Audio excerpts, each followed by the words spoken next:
Welcome to another episode of Season 3 of the Panjwai podcast. As usual, you can find our episodes on YouTube, Facebook, and your favorite podcast platform, whether that's Spotify or Apple iTunes, iHeartRadio. You pick it, we're there. If you want to support the podcast financially, we've set up a few ways for you to do so this season.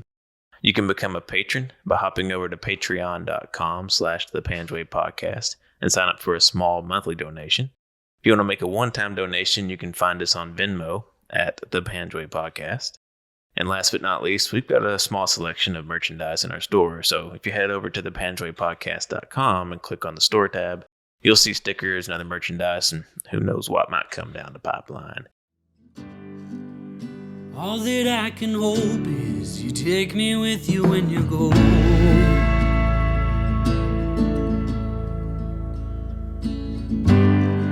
I guess I should have known I can't leave with you when you go. Now Cow Island is awfully quiet, with your screen door staying closed. And if I learned French like you told me, baby, I would hear your ghost.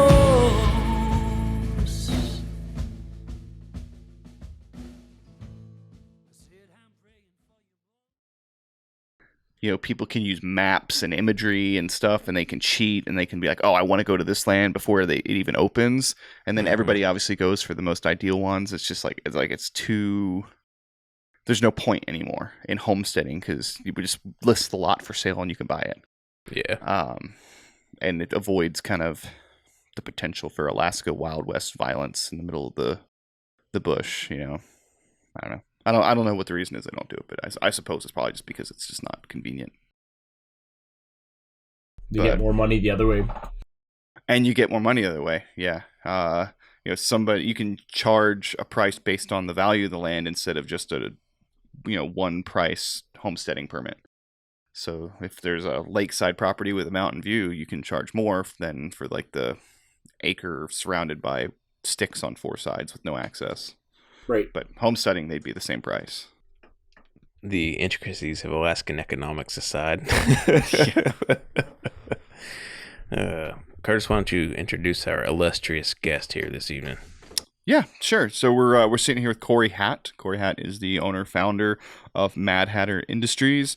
And of course, here on the Panjwai podcast, he is a veteran of the Canadian Armed Forces in Panjwai. Corey has 2 deployments to Panjwai in 2006 and I think 2008. Is that correct? 2009 was a second 2009. tour, 309. Yeah. Gotcha. So he's here to talk about his time in Panjwai, Op Medusa, and then what it was like to come back, 3 years later and see what it was like. So Corey, we appreciate you joining us. Yeah, thanks for having me on the show. It's we were on as a guest panelist with a few others before, but now officially on the podcast. It's official. Officially official. It's a real episode. Yeah. It's great. Yeah. And kind of the way we kind of start these things off, we kind of give you a chance to talk a little bit about your background, why you joined the military, why you chose to unfortunately become a military policeman. We won't hold it against you too hard. And then, kind of the road that brought you to Medusa in 2006 and so on. Yeah, so while becoming a field MP, originally right out of high school, I was always influenced in joining the Army. My father had been a retired captain in the forces, so there was an influence in the military before I had joined. And there's always pressure to go reg force, but I just ended up going into college and then doing the part-time thing through the reserves as a vehicle technician originally. And I just wanted to get something a little bit more infantry-like. So they had a field MP platoon, which I joined after my basic. And about right after college, right into university, my first semester, I ran out of money immediately. There was an opportunity to go to Afghanistan, so I volunteered as the only one in my platoon to go. And then did the 6-month workup deployment, which led me to work with 1 RCR. So they deployed in 306. with the Americans, we joined you out in Kandahar. So it was originally Op Athena went to Op Archer. I think it transferred over. So there was a slight change in how we ran things internationally. But that moved into two big operations, which I was indirectly a part of. So we assisted with Op Medusa, basically just in the background watching all the bombs get dropped out in Panjwai, and watching the Afghan army come in with the all the assets. We're there for basically just transferring detainees whenever they were caught. There wasn't too many in 306. There's like no prisoners almost. There's a couple incidents where we had like an interpreter that we took aboard because there'd been some suspicions that he'd been relaying information. And right away, my first week on ground, we'd had a huge attack right at the front gate. So we lost, I remember we had a lav that got hit by an IED or a suicide SVB IED. And that's when Corporal Braun passed away. We had a large triage set up, and the interpreter was thought to have had a part in that, so we ended up detaining them and transferring them. There's a few incidences just throughout the tour. There wasn't a lot of like information I had exactly of the areas that we were going. Being corporal, up in the turret of a Jeep, I didn't pay too much attention to a lot of details. So just kind of looking at the area of where we'd go. Panjwai was pretty like unmistakable because there was just fields and fields of marijuana as you'd go through. You could smell it and see it. And then the Arghandab River, you'd know you're getting close as you're going up across and then down over the mountains. We did a lot of convoy operations all over the area, but Panjwai was unmistakable. Areas of concern from the int briefs you'd get in the morning before you'd go. And just coming out of Patrol Base Wilson. Back then it was basically just a bunch of tents around some HESCO barriers, and then when I went back to visit in the second tour, it was built up like everything was built up. It was insane to see the differences and how prosperous the whole area of Kandahar had become. You would on our patrols, we're with the 82nd out of the Arghandab. We'd have Americans picking up like a case of Red Bull thrown over their shoulders. Some would grab watermelons. So it was, it was a lot of interaction with the population, but you're always watching everyone six as a C9 gunner. As always humping a lot of stuff. You have your spare barrel, your backpack full of spare box ammo on top of what's belted around you. So I didn't get any time to pick anything up at the markets, but there's a lot of different experiences just kind of blended into the other. And being a field MP, we were always embedded with the infantry, but we weren't doing our own thing, so we'd often be just assisted with checking up on auxiliary police units, Afghan police substations, going all over the area. Sometimes we'd even just go into the city and climb into like these different apartment blocks looking into these Afghan police commander substations. So the first let's go to the first deployment first. So that was first. You flew. You did a train up. Did you know that the train up was for Kandahar and Panjwai? Did they give you any kind of advance notice what you were in specific what you were going to be doing before you went? Not exactly. So we didn't exactly know where we were going or what was going to happen, other than that we were there to assist with close support. So we had a general support duty platoon that would be in Kandahar Airfield, handling the garrison side of things. When we'd have detainees, they'd basically just sit there and supervise them. And we'd be going out in the field, attaching with the battalion, going out with different units and platoons and going out with them. So when we first got on ground, we spent maybe 4 days just reintegrating, doing test firing your weapons, and then just getting acclimated. And then we went out to Camp Nathan Smith, which is in Kandahar City. Yes. And from there we get punched out. So for Op Medusa, we're out in Panjwai just for that op. And then Op Baztuka, we're out for that one as well. And the whole operation, we'd get attached as assets. Different groups of MPs, 3 or 4 MPs or Jeep teams would go and attach in to different platoons. So if they did have assets that we needed to be transferred, we do that, as well as sensitive site exploitation. So if somebody was killed, we'd go ahead and collect the intelligence, take some photos, and then pass it up.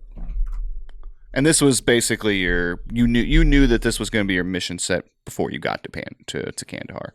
And you knew it was Kandahar that you were going to. Oh yeah. We were prepared. We knew we were going to Kandahar. The only people that were going to Kabul from the military police element would have been close protection operators. Right. And it was the first close protection team that had ever deployed on the tour that we were joining on to. So they'd actually lost a few members. So we knew things were going to get pretty hot when there was 2 members that got killed. And that was pretty close to us because a lot of people knew those members. Right. And we were basically prepared for the real possibility that someone was going to die from our platoon. And we lost 23 people through the whole tour. So that was something we dealt with, a lot of ramp ceremonies. We were also the QRF because we were based out of the city. A lot of quick reaction for all the attacks that happened. It wouldn't be just Canadian attacks, but any American or British or coalition forces, we'd spool up and go and respond and secure the perimeter and call in helicopters for medevac. So so obviously the 306 tour, the big push there was Medusa. How quick from when you got to Kandahar to when that was kicking off? I mean, were there in the planning stages already when you got there, or it was all pretty hush hush? But it was basically rumored to be the biggest operation since Korea, so we knew something big was coming. And then we just got the orders to move into position and stage out of areas. And at night, we'd basically just take off, and we'd be stuck out in the mountains for a couple days, up on the hills, looking to see if we were going to move in or not. And a lot of it was just a lot of waiting around while the infantry went in after the all the air assets, the artillery had soaked up the area. They sent in the Afghan army with the infantry beside them. And then when the White School, when they went to go take that, and all that ensued, and then Charles' company becoming almost ineffective from the friendly fire incident and the other attacks that had happened, things just kind of got pretty broken up. So a lot of us had just basically sat around and waited for things to happen. And where were you guys? Where were you positioned specifically? I was basically just running supplies back and forth. So we had assets positioned on the hill, waiting to go with 1 RCR. Is that Masamgar? Yeah, exactly. So we were moving stuff in. We were escorting. We were basically non-stop on the road, going from Camp Nathan Smith to the JCCC, moving supplies into Masamgar or Patrol Base Wilson. It was just constant back and forth. Where was Wilson in relation to Masamgar in that area? Because it's north, right? It's off of Highway 1. Is that correct? Yeah, it was definitely off Highway 1. Okay, it doesn't jog my memory. We must have never got. No, because it's what's now Zari. So it's not. This was when Panjwai and Zari were one district, one and the same. Mm-hmm. Yeah. Okay. Yeah, so you've probably seen Wilson from the top of Spurwungar. So if you look to the north from Spurwungar, you could see a couple bases like right when the green zone ended in Zari and when the mountains started. Mm-hmm. And there was Pasab was one of them you could see. It was just past the green zone. And then Wilson was a little bit further off to the right, and you could sometimes see, like if you were up there, you could see like helicopters landing and stuff like that, because you could just see the big dust. But it was quite far, probably 20, 30 kilometers away. Mm-hmm. Okay, yeah, from Spurwungar, a little bit closer to Masamgar. To Masamgar and the Arghandab, obviously. Right. Yeah. Right.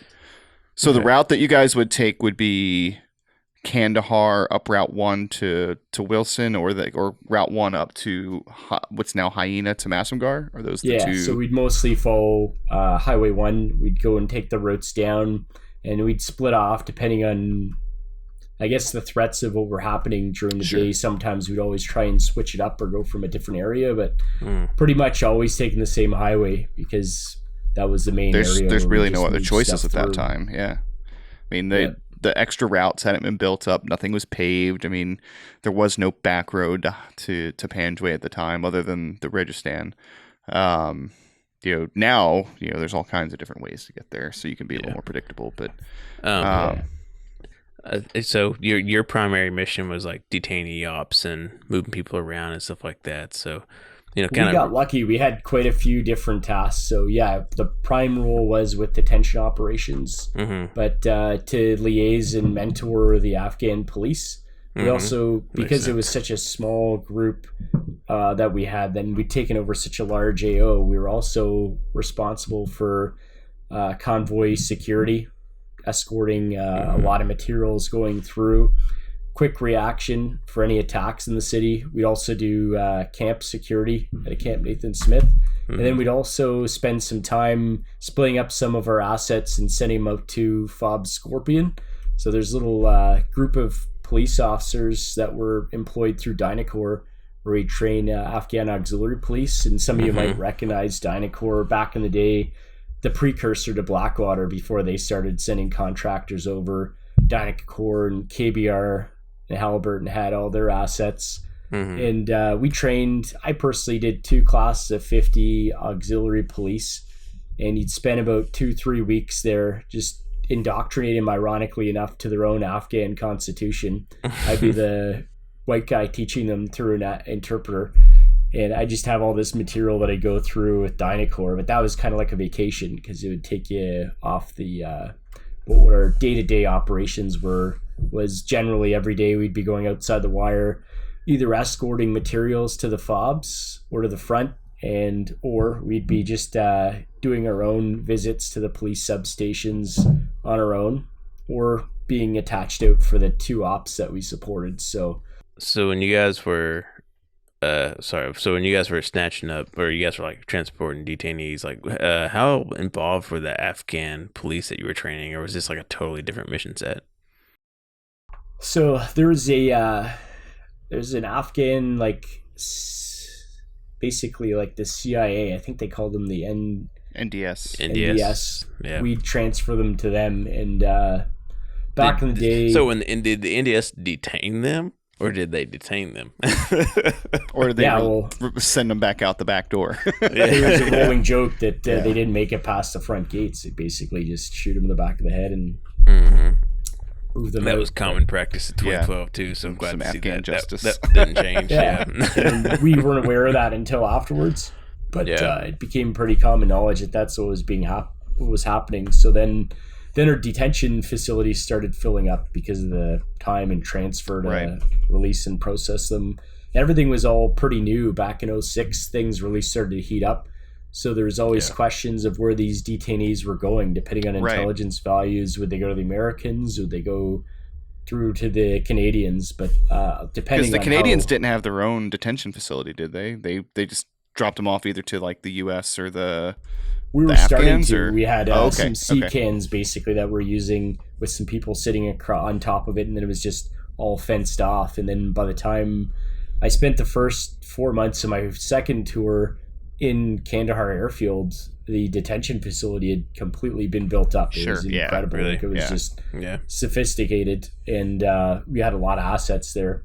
But everything was pretty new. Like they had the pond in the center of Kandahar Airfield in 2006 that everyone could smell, and then by 2010 everything was completely built up. There was all of these. There's Hard Rock on the boardwalk. They had a shawarma place. It was insane. Yeah. Tim Hortons. Tim Hortons. Yeah, you can't go without your Tim Hortons. I mean, there's have you seen the rise in the memes of the collapse of Afghanistan? This ode to the Tim Hortons on Kandahar Airfield being shut down. So good. There's one that's like, it's a whole bunch of like dominoes. Like one's a really small one, then there's a really, really like 10-foot tall one, and the little one he's like knocking over is like Tim Hortons closes on CAF in 2010. Big deal, yeah. And then the big one is the fall of Afghanistan 2010. That's what happened. It was a catalyst. Yeah, Timmy Hose. Is the donuts and coffee as good as they claim it is, though? Well, it's just like a taste of home, right? Just like the Americans going to the...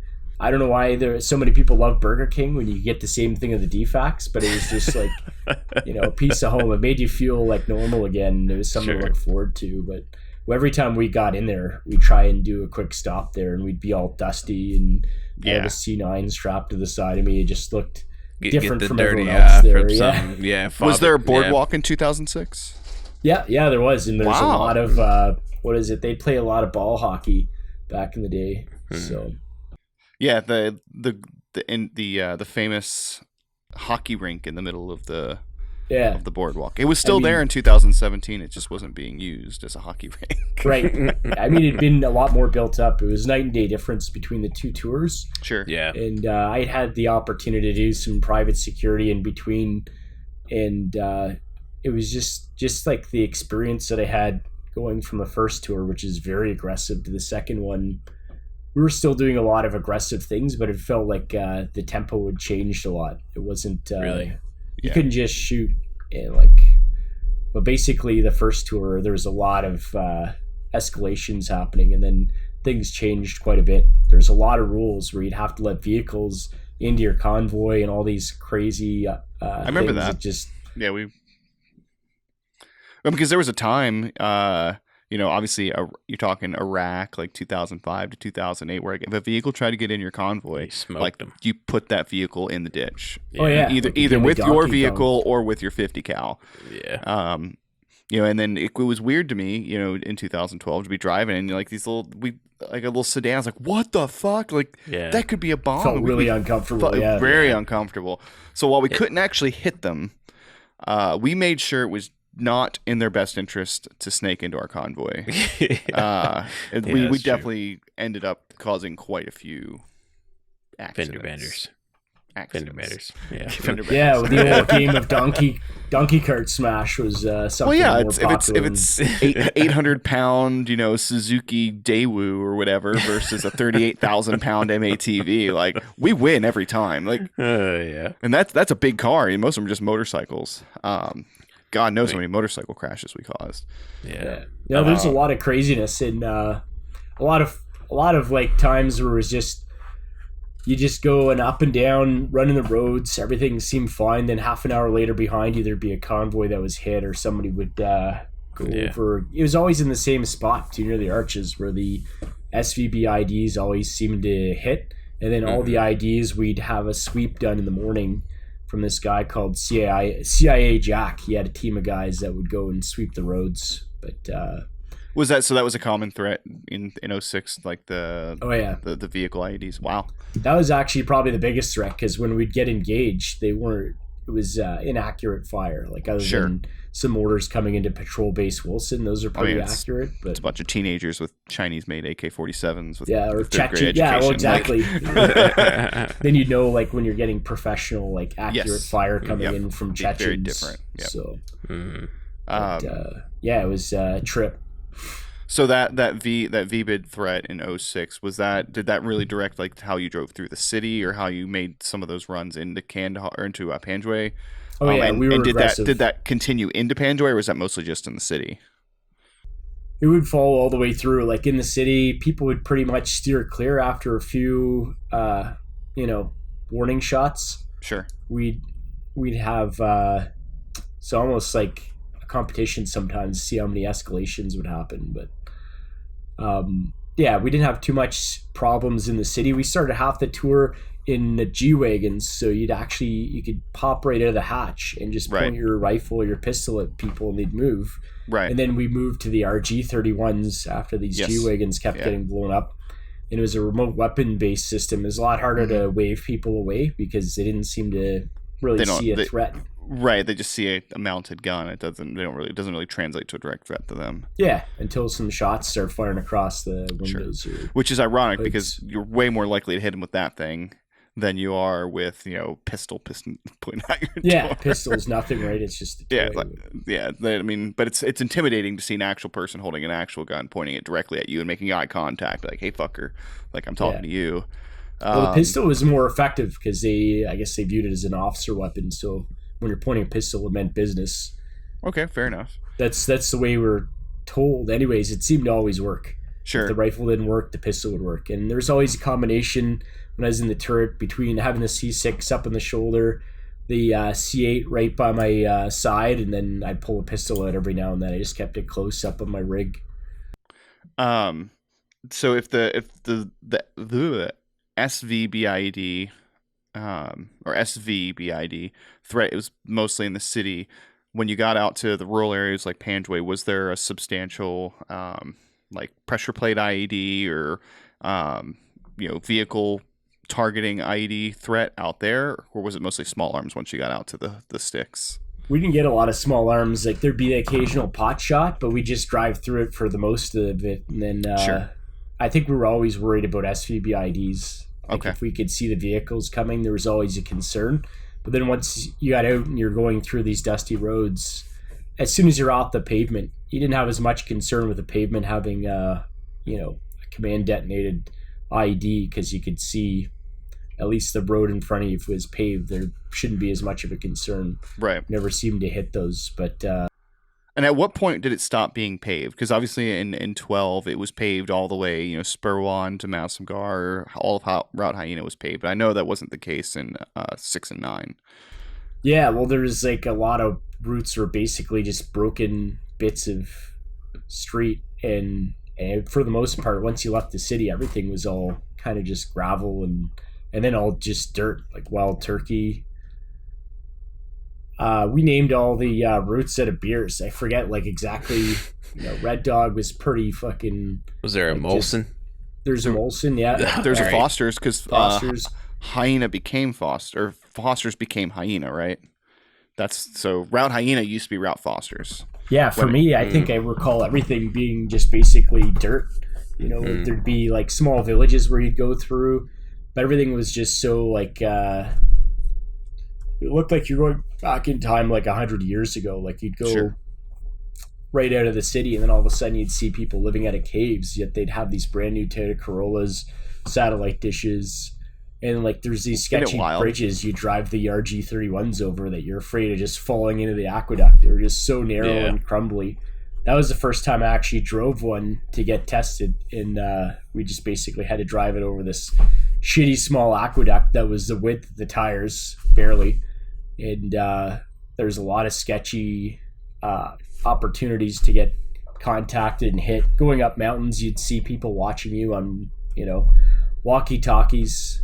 There's always Yeah. those uncomfortable feelings, and then Mm-hmm. when you did get hit, it was just moments of panic and chaos. So you're just driving through it or calling in a lot of air support. Right.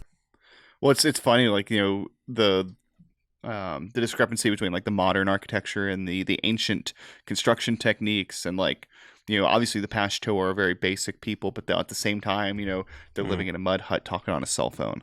Like it's the only other place I've ever seen that's like that is like Eastern Kentucky or like Appalachia, where people they'll live in like a $10,000 piece of shit mobile home, but they'll have a 72-inch flat screen, or it's I don't know they don't feel.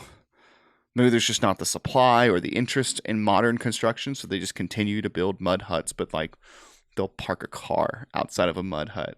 Like that piece of structure would have been normal 2,000 years ago. Like there's nothing changed about the way that they build their houses, but now they have like solar panels and TVs, and it's just like Yeah, they'll run wires in it. It's so crazy. Like, why not just build with like concrete, man? Come on, it's 2022. I guess 'Cause the of building money. material's cheap, right? The labor's cheap as Yeah. well. You just pick up the mud around you and start laying the Exactly. foundation. Money. Yeah, you can. Why spend money on concrete when you can buy your Toyota? Right. Well, and there's if you spend a lot of time driving around, I'm sure you've seen them. I saw them flying around, not because I never saw them on my infantry deployment. Was the brick factories in Kandahar? These massive, massive factories where they basically make like mud bricks. Oh yeah, they just it's bake it in not the it's not sun. advanced construction techniques, but it's an advanced factory producing a prehistoric construction device, and it's so odd to me. It's like, why not use that factory to make concrete? Instead, they make mud bricks, and that's like the basis for all the buildings in Panjwai. They're not just built like here's some mud and slap it here. Like the buildings have a like structure to them, but they're finished with the mud. Some of them, not all of them. But it's just I don't know. It's just weird, like that they have the brick factories to make like I don't know, just wild. Yeah, we toured some really opulent places as well, and it was just random how you just pop out and out of nowhere there'd be this compound that was made like very obviously with a lot of money that was put in, but all the windows would be blown out from a blast that was recent, or right. maybe that was a consideration they put in as well with just these thick great pipe walls. Not even like a tank could knock it over. Sometimes you need to get the Carl G right in the right spot to Right. open a hole in. But you're probably very much onto something for a society that has been in constant war since 1970s. They know what they're doing. They know what they're doing. They're like, know how to this build is a house easier like a to bunker. fix, and build my house like a bunker. And who cares that the Americans are in a gunfight 2 acres away? Like, I'm fine. Stay away from the windows, guys. Like, we hit a couple compounds, and searching through them, there's some really interesting points that I figured out from the architecture. Just like they'd have like cellars where they'd go down, and like one, I remember just searching by myself in this one room, just full of potatoes, the other one full of onions, but it was so deep down, there's nothing that could have hit that thing or flattened it. It was just so wide and thick, like the way they built things and all these little side rooms. I can see why they've done it that way, and it's probably just something that started out, probably 100 years ago that they just keep adding to with additional family members. Well, that's actually a really good observation, and it's something I noticed from the air. Is like when you look at these buildings and these compounds, you can always tell that where it started. Like even a building, you can say, okay, that's the original building, and then they added that. Oh, and then they added the wall. And once they added the wall, they added like a building in the corner, and then you get these huge calottes that have just like 15 houses and this like one wall around them, and you're like, okay, like this. You start to figure out where it started, and that's basically how these villages start. They just start from one house, 500 years ago or something. And really, I mean, one of the things that I was always kind of suspicious of, and this was never like a hard confirmation, but I just suspected that they built them out strategically to defend. Like you're talking about the kind of warren nature of these compounds y'all hit, and we ran into the same stuff. You get in there and it would lead into another room, and there'd be 4 rooms in a courtyard, and there'd be just a nice parapet along the top of the wall that was just high enough to like pop up over and lay down some scunion. I was always suspicious of that. Like, hop into the neighbor's courtyard. Why do you have rooftop access? Like, why do you really have rooftop access? And why do you have stairs going up the side of your wall? Mm-hmm. Like, where do those stairs go? They don't go anywhere. You just have stairs that go up to the side of your wall. Like dried grapes, man. This is not a house. This is a compound. This is a compound. This is a defensive position. And once we figured out how to use them like that, instead of actually trying to, like, I don't know, just walk around and shot out. Yeah. Like we just will go in early in the morning, like steal Muhammad's freaking compound for the day, and like chill out and like, all right, let's go. We're gonna use your own compound against you. So 2006 Medusa. I mean, what was your interaction like with obviously this was a huge NATO operation. You had the Canadians. You guys had your role. What was your interaction with like the American forces or any of the other NATO forces that were participating in that operation? Well, my participation was pretty dismal. Like it was mostly just in a support op, so we got to see a lot of equipment being moved forward. We supported the movement of all the equipment, and then when we staged, we're basically just watching everything happen from a distance, and then move in, and then. It wasn't until like Op Baztuka where we got more involved and we got attached with this platoon called the Crazy Eights. So we went right into the town with them at night. We just basically rolled right in, rolled heavy, dug in just on the outskirts after we knocked on some doors. And then we stood there. I think we dug in for about 3 days. And then one of the nights we ended up getting RPG'd, and we got in this huge firefight that I was on the 6, so I was on like the opposite end of where we got hit. Oh, so like everybody else 6 o'clock. Was in the 6 o'clock. Yeah. So I just sat there, or like I was down in my hole watching, and behind me everything was just opening up. There was Apache isn't that like the gunships worst coming feeling? in. Like just like I'm so in the I can't play. Like I got a full machine gun, and not only that, but man, I got to carry all my ammo back. Like this is bullshit. I just got off my shift in the turret of the lab as well, and it was just poor timing. But everything opened up. It was just insane how much firepower got thrown in this direction. And I kept watching to see if we were going to get counter ambushed, if anyone was going to come behind. It was at night, so my NVGs are on. And it was pretty exciting just to be a part of that and have everything fired at this one area. It didn't last very long. There was much more fire that came back. And then the next morning, we actually went out, myself and my master corporal, to go and find if we could drag back a body. And there was nothing left of the individual. They'd basically covered up the tracks. You could see where the person had bled, and they dragged this person away. And they were pretty effective at moving their enemy out at night. Very. That's one thing we noticed as well. I mean, post firefight, if unless we killed them all, like unless it was like one of those things where the Apache got like 3 guys and the whole cell got taken out, we never found bodies. Yeah. But what they would happen is they would magically turn up at the district center, a couple hours later, be like, "Oh, me and my friend Muhammad were walking down a path, and the Americans just shot us." Like, did they? But yeah, I mean, they're very dutiful about removing their own from the battlefield, and I suspect that's partly due to the religious requirements of the timeline that a body has to be buried, and they don't want the body to go sit with the Americans, and then if it sits with or the Canadians, and if it sits with them too long, then they've missed the window to which they can ethically bury them. Yeah, because what is it, like 24 hours or something like that? It has to be done it's by really tight. It's really tight. Yeah. It's like by the next sunrise, I think, or something. Yeah. It's something like that. Something like crazy. If they get killed at like noon, like they got to be in the ground before 8:00 the next morning or something like that. Yeah. If you're watching and you have the correct answer to that, let us know. Okay. I do remember it being very quick. It was less than a day. Yeah. I feel like that's probably something right about that, like sunrise or dusk or whatever the stigma was. Yeah.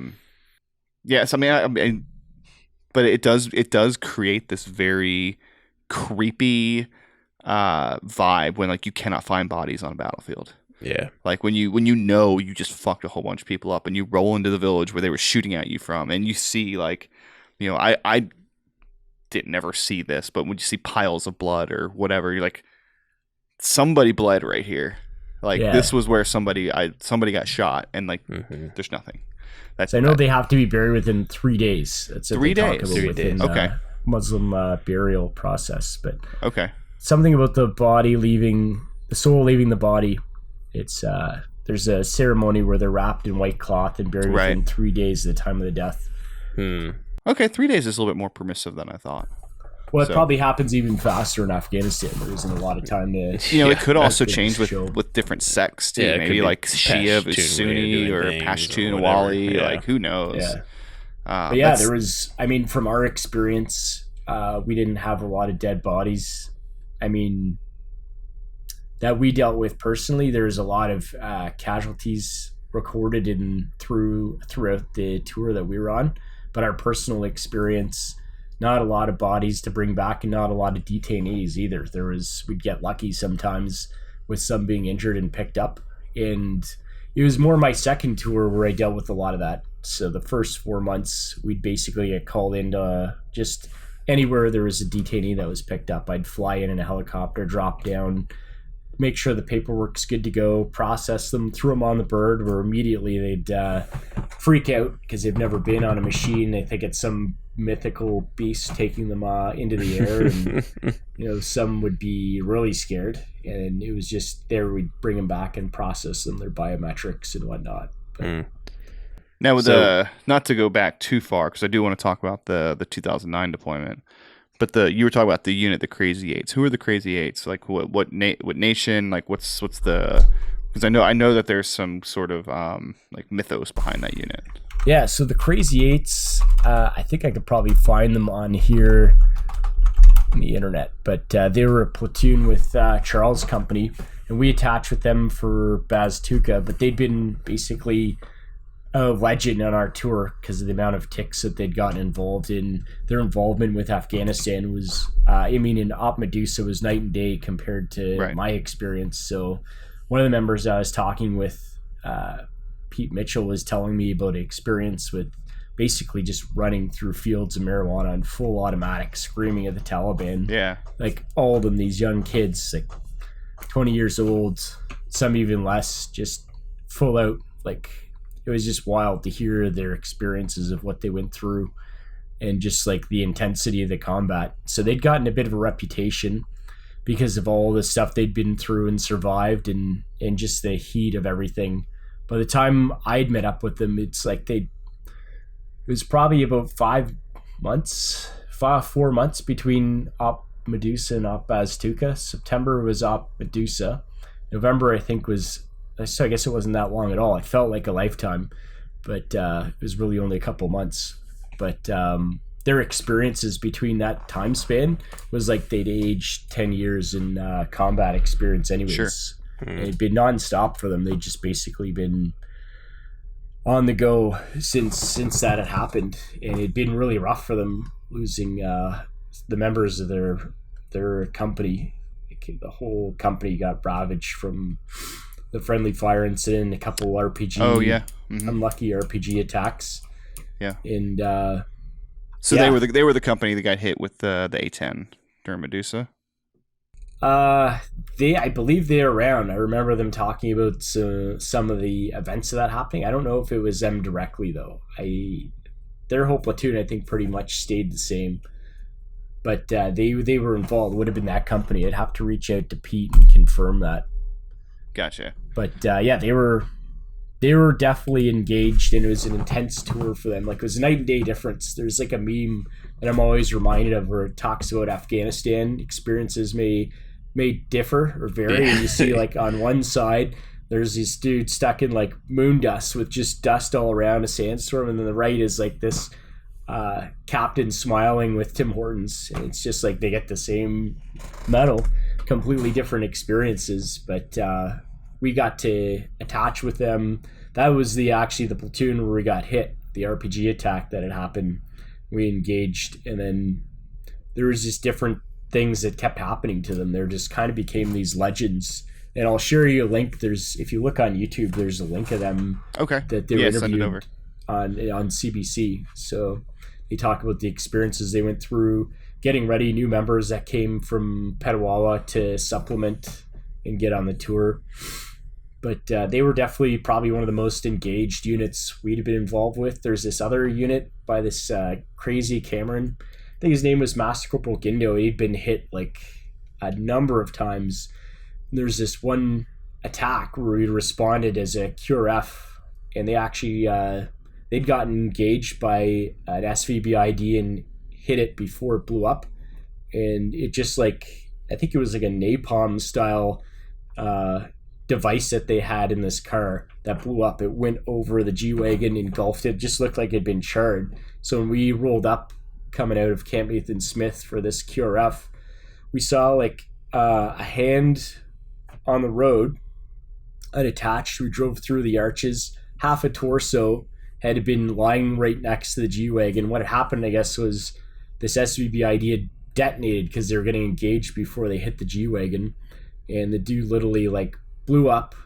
His torso separated in like a diagonal, went like 50 feet up in the air, bounced off a curb, lost an eyeball, is like still attached by a tendon. And I'd been walking around following my Master Corporal, and literally this dude that had gotten engaged was all lit up. He's like, oh, it was all fucking crazy. Like, we just came around, we engaged him. He's like, dude, you're just stepping on his eyeball. I looked down, there's like a little tendon of the eyeball of this suicide bomber. I'm like, oh shit. Like, there was pieces everywhere, and like, you just didn't notice. But it was just insane, the chaos that had happened from like a, I guess, 720 degree radius, bits and pieces of this suicide bomber, but nobody from the coalition forces had actually gotten killed, which is incredible. Yeah. So we just loaded up the G-Wagon onto this flatbed. Like, I didn't, I was just doing the security. We brought like a QRF, would have like a vehicle asset with us, an engineering asset, medics, and then we'd be the security element as the MPs. A lot of we didn't do a lot of tickets. We weren't those kind of MPs. We weren't going to give you that much. We weren't going to honk on you too bad. Yeah, I've actually never done that side of the job. So, as Army MPs, we aren't actually badged in the reserves. It's a completely different kind of way things are done. But yeah, it is a great trade. There's a ton of things to do. There's the close protection opportunity, and I actually did apply at the end of my first tour to do a selection for close protection. I did it in Kandahar Airfield, where I had to do like the shuttle run. I had to do like fireman's carry and a bunch of stuff, which sucked in that heat, and just like the I don't know what the height is. Anyways, it just felt really shitty because my cardio wasn't in top shape from that tour. I learned quickly how important cardio is. But there's a lot of things you could do for sure. Like we got lucky from our tour. We got to do a little bit of everything. I got to spend some time training auxiliary police, being attached to the Charles Company, 1RCR, and then doing the convoy security and different operations getting into the city. Now, what was it? What was the difference like when you went back in 09? Oh, you it know, was like just like the first, obviously there's a lot of differences, but kind of like what's the one thing that kind of stands out to you? the technology and how the prosperity of everything. So of the Afghan people, you mean, like of the locals? And then the Wi-Fi connection. Like when I'd gone on my first tour, I just found out about this thing called Facebook. Then my second tour, I'm coming over with my own laptop. I got a Roshan SIM card. So my fiance, we weren't engaged at the time, but now wife or girlfriend at that time, she'd get a hold of me anytime. Like when we were in lockdown, you know what would happen? They'd take away the internet and ability to communicate. Well, the wife could know right away that I was okay. Like I just let her know. Like she could have access. Because they don't control the Roshan. Yeah, 24/7. She could have access. And there's actually this one time where we lost comms going up over the mountains. I was able to radio back to Camp Nathan Smith that we were coming in to like let him know. I did it through the Roshan. Like, you know, it wasn't authorized, but all our comms were down. There was no other way. Sat phone didn't work. So we hit him up through there. That's one thing when we were there in 2017, like the Roshan was part of our pace plan. Oh, it's amazing. Your primary is obviously, your secured frequency hop, and then you had your secured non-frequency hop, then you had open communications, then you had, approved sat phones, and then you had Roshan. It was one of the approved ways. I mean, but you had to exhaust every other possibility before you got there. But yeah, I mean, it was good to have something that, in cases of emergency, you could turn to. Well, the joke was a lot of people thought I wasn't even deployed because it's on Facebook so much. Like at least once a day, I'd be on there, and I wouldn't be sending updates. It's not like I was saying what we were doing, where we're going. Going on patrol at rolling out at 8 o'clock. Going Panjwai. But they'd see me, they could message me. So it's just like, are you really there, man? Like you spent a lot of time on this Facebook thing, and that's really, I think, how things have pivoted for being so comfortable to being online all the time. That's how we launched this business. Mad Hatter Industries is an e-commerce kind of platform. We have the store here in my basement, but really it's been the advantage of technology that's really helped soldiers on the battlefield, but also coming back to reintegrating, finding their new mission, but connecting with other fellow veterans like we're doing here. Tell us a little bit more about what you guys are doing at Mad Hatter, man, because it's a cool mission and what you guys got going on. So what's up there? Well, yeah, it's been 2 years now, and we got started during a mental health crisis. I had been going through some issues myself, and then after losing a few friends to suicide, the idea of basically starting a mission for mental health came through the idea of spreading the word from t-shirt designs. So every design we did, the first one was Memento Mori, which was, I'm also a Mason, so there is some spiritual connection to some of these designs. Memento Mori and the reflection that one day you must die is really an affirmation on the importance of making the most out of each day.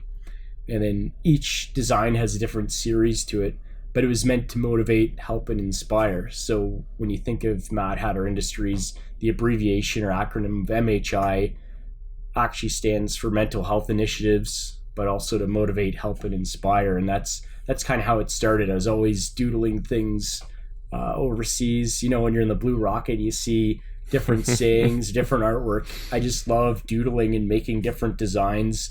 That's how I started putting stuff on basically like a t-shirt, like The first one was a Masonic thing I did for a military degree team, and then I really liked doing different designs and designing stuff. So then I'd draw something out and I'd commission a designer from Fiverr to do something, and then it just kind of Fiverr. yeah, it's been great. And then now we have a team of artists that we work with, and the best thing about Instagram, like that's where we get 90% of our traffic, is the ability to connect and also tell your story, but do it in an artistic way. Like our storylines always have some sort of element of what we love doing, which is outdoor adventure lifestyle.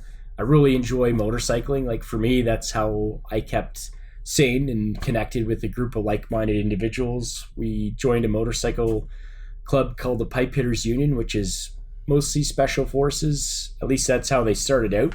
And now it's all sorts of frontline service personnel. They have a civilian ability as well. I think it's 10% of membership. But I just really gravitated towards trying to help people online and working on their mental resilience. But the ultimate mission for Mad Hatter Industries was for suicide prevention. So no quarter given was their motto, and that's where it came from, making a promise that no way will you allow suicide as an option. You'll cast that thought off your mind. You'll cast it overboard. And like you see the logo, it's kind of got a pirate theme. You got the cross pistols, which happen to be your unit identifier that we wear on the side for our dress uniform. Oh yeah, that's actually the same for the American MPs as well. Yeah, the that dueling pistol, I forget what type of it, but that was part of what the old logo was created, as almost like a pseudonym, like a Goggins, if you were to like basically aspire to and have people look up to make them mentally resilient and tough and go through those things. And that's where we started doing all these different mental health challenges. We started a big one last January, where it's basically 30 days of no bullshit. Like you're just working out every day, no junk. You're cleaning up your mind and reinforcing the right habits. And a lot of what mental health ties into is how your physical fitness is related. The two are intercorrelated. Like if I don't work out or get outside, I feel like shit. And if I'm drinking on top of that, I already feel like shit. So it's easy to get into a spiral, and sometimes it's good. Like I went through like almost a bottle of vodka the last week. Just there was some stuff going on. It actually was very relieving, but there are different ways and more responsible ways to get through things, but also connect with people in the community. And that's what we wanted to be. We wanted to be that voice in the darkness that's like a light out there that you could reach to and have people basically just connect with you, but also connect you with like-minded individuals. So if we have somebody out in Alaska, we know, Curtis is up there, connect and put them in touch and just have them talk. So for me, I found it was really tough to trust therapists. And I don't know, maybe it's the way we operate in the Army. We're used to, as soon as we get back, if people ask us if we're all right, we just say everything's fine. At least that's the way I did it, just so I could redeploy again or move on with things. But we get really used to just saying everything's fine when it's not. And we have a hard time trusting anybody outside of our circle that hasn't been through what we've been through. So Mad Hatter Industries was meant to be that voice, or that a coffee cup on the front porch or beer in the garage, where even though you're taking the professionalized treatment, we're there to assist and supplement that. So it's something additional, and it's a community-based initiative. And really the apparel is just another thing. Like that's a supplement. The actual business is around mental resilience and working on oneself. And how do you feel like, your time in Panjwai kind of contributed to your ability to kind of generate this mission? Well, surviving and realizing just how tough you really are. I never thought I could carry a C9 and keep up with the patrol as well as I could have without, I guess, the support of those around me yelling at me to fucking keep up. It always helps to have like that motivation, encouragement. But you prove something about yourself when you're over there, that you really can do something when you think you're ready, or your body's telling you that you're tired. Sure, you actually push past that. And that's the key is to unlocking your potential, your inner potential, and finding that passion that you love and enjoy. And that's actually what we've gravitated towards, is more an adventure lifestyle brand. We help people find their passion and live their adventure and get to the point of what it is that makes them truly happy before they even go down that dark hole. Like, I want to help and work with anybody. It isn't just veterans as well, but help connect with people to find what it is that they love doing. And I really do enjoy looping back with a lot of the people that connect with us and checking in on them to see what it is that they've found that they love doing and isn't maybe something I particularly am super fond of or have the patience for, like building a model. I would not have the patience for building this tank full of like 1,000 pieces, but I could take apart my motorcycle and go through and change the rectifier, the stator, and to me, that's therapeutic, wrenching on the bike or doing something, even just getting out on the bike by myself or with others. There are things and activities that are important for you to free your mind. And I think it's an important point. And there's so many different activities out there, and there's so many nonprofits and companies. There's nonprofits that'll send you on a horseback ride. There are ones that'll give people that have hand injuries Legos to build, or there's just so many different ways that you can approach mental resiliency and mental strength.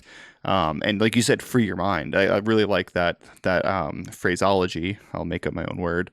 Because I know there have been times when I was down, like, this is going to sound super stupid, but like I would break out a Lego set and I'd build a Lego set. And for 2 hours, the only thing I'm thinking about is building a freaking, Star Destroyer out of, 500 pieces of Lego. And it's to be like, I'm not worried about anything else. I'm not worried about what my phone is doing. I'm not worried about, am I, gonna, pass my test next week or whatever. It's just like, hey, I have a short-term thing, and it's, obviously it's nowhere near as complicated as, building a bike, or fixing a car, but it's the same. Yeah, it's mindset. The same process. Like, right, you can simplify any step to the most simplest aspect and build from there. Like, I don't know computer programming, or starting a business, running a podcast.